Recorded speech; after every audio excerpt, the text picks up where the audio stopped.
வயதானவர்களுக்கு கை கொடுக்கறது எப்படி அப்படிங்கிறத பற்றி இன்றைய தலைப்பில் நம்ம பார்க்குறோம்.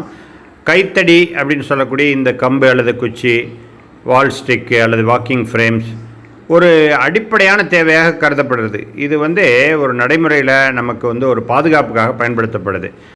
உண்மையிலே அது ஒரு தேவையான ஒன்றாக கூட அமைஞ்சிருது. குறிப்பிட்ட வயசுக்கு பிறகு அவங்களால தனியாக நடக்க முடியலை, அதுக்கு ஒரு ஊன்றுகோலாக, உடல் ரீதியான ஒரு பாதுகாப்பு கவசமாக, ஒரு கை கொடுக்கக்கூடிய தோழியாக செயல்படுது அப்படின்னு சொன்னால் அது மிகையல்ல.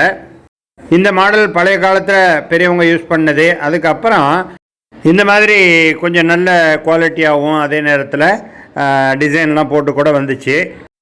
அதுக்கப்புறம் இந்த மாதிரி அட்ஜஸ்டபிள் டைப்பு, அதாவது அந்த ஒரு பின் கொடுத்துருப்பாங்க, அதை அட்ஜஸ்ட் பண்ணுறது மூலமாக நமக்கு தேவையான ஹைட்டுக்கு இருந்த மாடல் ஒரே குறிப்பிட்ட ஹைட்டு தான் இருக்கும். உயரமாக இருக்கவங்களுக்கு செட் ஆகும். கொஞ்சம் உயரம் கம்மியாக உள்ளவங்க அந்த முழு உயரத்துக்கு பிடிக்க முடியாது, கொஞ்சம் நடுவில் பிடிச்சிக்கிட்டு நடப்பாங்க. அந்தமாரி இருந்துச்சு. இப்போ இந்தமாரி ஹைட்டுக்கு தேவைப்படுற அளவுக்கு அட்ஜஸ்ட் பண்ணக்கூடிய டைப்பெல்லாம் வந்திருக்கு.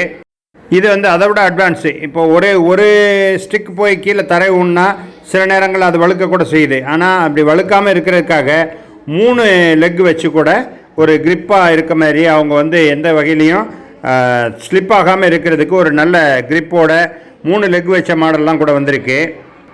இதை பயன்படுத்தி நடக்கக்கூடிய பெரியவங்க ஸ்லிப் ஆகாமல் கிரிப்பாக நடக்க முடியுது. இதெல்லாம் நம்ம இப்போது அட்வான்ஸ்டு டெக்னாலஜி. அதேமாரி இந்த மாடல் பாருங்கள், இது கைத்தடியாகவும் பயன்படும், 3 கால் ஊண்டி நடக்கக்கூடிய கைத்தடியாகவும் பயன்படும். அதே நேரத்தில் தேவைப்படுறப்போ அதை சேர் மாரி மாற்றி சாஞ்சிக்கலாம். ஸோ இந்தமாரி மாடலும் கூட இப்போல்லாம் வந்திருக்கு. இந்த மாடல்லாம் தனிப்பட்ட பொருளாக நம்ம வெளியிலேருந்து வாங்கி அதை தேவையான நேரத்தில் பயன்படுத்திக்கிறது. ஆனால் அதே நேரத்தில் வீட்டில் பெரியவங்க நடக்கும்போது, அது மாடிப்படி ஏறும்போது, கொஞ்சம் வயசாகிடுச்சுன்னா அவங்களால தனியாக நடக்க முடியாது. அதே மாதிரி ஒரு ஹாலில் நடந்தால் கூட தான், மாடிப்படி மட்டும் இல்லை, ஒரு ஹாலில் நடக்கும்போது கூட அவங்களுக்கு இதுமாரி ஒரு கைடன்ஸு, ஒரு ஃபிக்ஸடாக ஒரு ஏற்பாடு பண்ணி வைக்கிறது பெரியவங்களுக்கு ஒரு கைடன்ஸ் இருக்கும். அவங்க நடக்கும்போது ஒரு கிரிப் இருக்கும், பிடிச்சிக்கிறது. சில நேரங்களில் கால் தவறி விழுந்துடாமல் இருக்கிறதுக்கு அது ரொம்ப உதவியாக இருக்கும். இதுவரையும் நம்ம பேசினதெல்லாம் ஒரு எக்ஸ்ட்ரா ஃபிட்மெண்ட்டு கொடுத்து அந்த ஏஜ்டு பீப்புளுக்கு நம்ம உதவி செய்கிறது, ஒரு ஃபிக்ஸடாவோ அல்லது ஒரு பொருளாவோ வாங்கி கொடுக்கறது, இதை பற்றி நம்ம பேசினோம். இப்போ நம்ம பார்க்க போகிறது நம்மளோட கூட இருக்கக்கூடிய தாயை அல்லது தந்தையை, கணவனை, மனைவியை, இது போன்ற உறவுகளை, அதாவது தேவையுடைய சக மனிதனை, அவர்களுக்கு தேவைப்படக்கூடிய அந்த தருணத்தில் அவங்கள கரம் பிடித்து நடக்கணும். எந்த எதிர்பார்ப்பும் இல்லாமல் அவங்களுக்கு கை கொடுக்கணும். காசு பணம் இருந்தால் தான் நம்ம அந்த கம்பி கட்டி ஃபிக்ஸ் பண்ண அந்த கைடன்ஸ் எல்லாம் பண்ண முடியும்.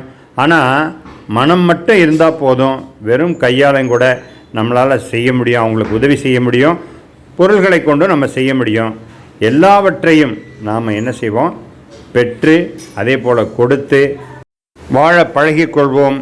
இந்த உலகத்தில் ஒருத்தருக்கு ஒருத்தர் நாம் உதவியாக, அனுசரணையாக இருக்கிறது தான் மிகச்சிறந்த தர்மம் என்பதை நாம் செயல் ரீதியாக செய்து காட்டுவோம். இறைவனிடம் அன்பை பெறுவோம், அருளை பெறுவோம்.